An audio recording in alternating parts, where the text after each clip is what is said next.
म्हणून मी आत्तापर्यंत आज 1952 वाढवतो आहे. आज 2014 साल चालू आहे. तर आत्तापर्यंत जवळजवळ 62 वर्ष पूर्ण झालीत नखांना.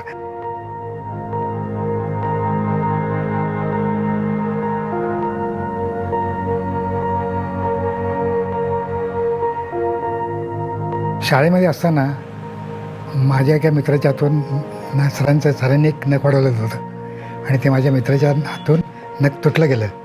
त्यामुळं त्यांनी मारलं आम्हाला.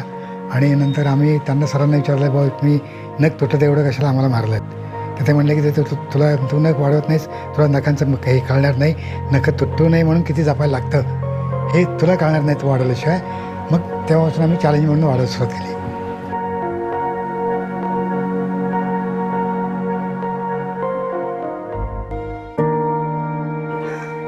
आणि जसं नखं मोठी होत गेली तशाच्या अडचणी वाढत गेल्या. घरातल्या लोकांचाही त्रास होता, नंतर घरातल्या लोकांचा विरोध होता, नंतर टीचरचाही विरोध व्हायला लागला. नंतर मग मी हे ठरवलं की मग आता याच्यापेक्षा काढायचीच नाही नखं शेवटपर्यंत.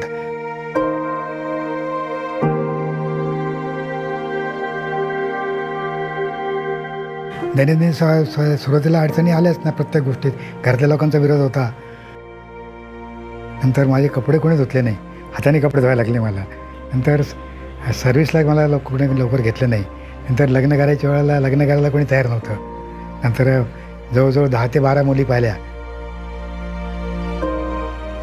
मुलगी तयार असली तर आईवडील म्हणायचे आमच्या मुलीचं नरड्यात आपण जीव घेईल, मुलगी द्यायची नाही.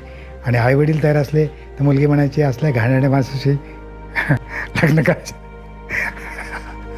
मग नंतर आम्ही आमच्या नात्यातलीच आमच्या मोठ्या भावाची मिसेसचे बहीण होती, तिच्याबरोबर माझं लग्न झालं.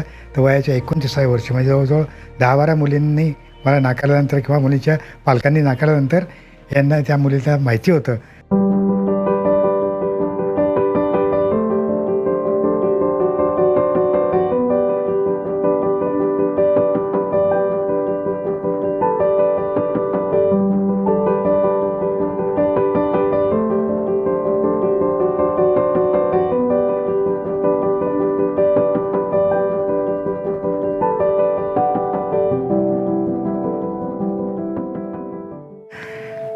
आणि मी 52 आत्तापर्यंत 62 वर्ष झाले.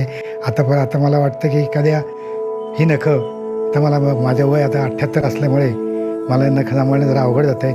आणि नखामध्ये नाजूकपणा जास्त आलेला आहे. तर ही नखं एखाद्या म्युझियममध्ये ठेवावी अशी माझी इच्छा आहे. आणि त्यामुळे मला आयुष्यभर जे मला याच्यामुळं नखं असल्यामुळे मला उत्पन्न काही मिळालेलं नाही आत्तापर्यंत. काहीतरी अमाऊंट मिळून जाईल मला, ही माझी इच्छा आहे शेवटची.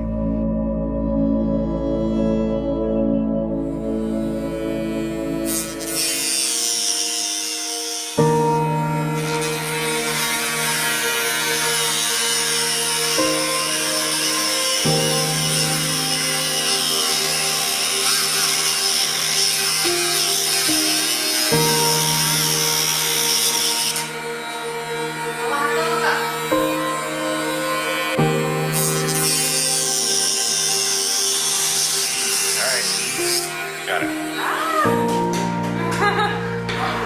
Okay.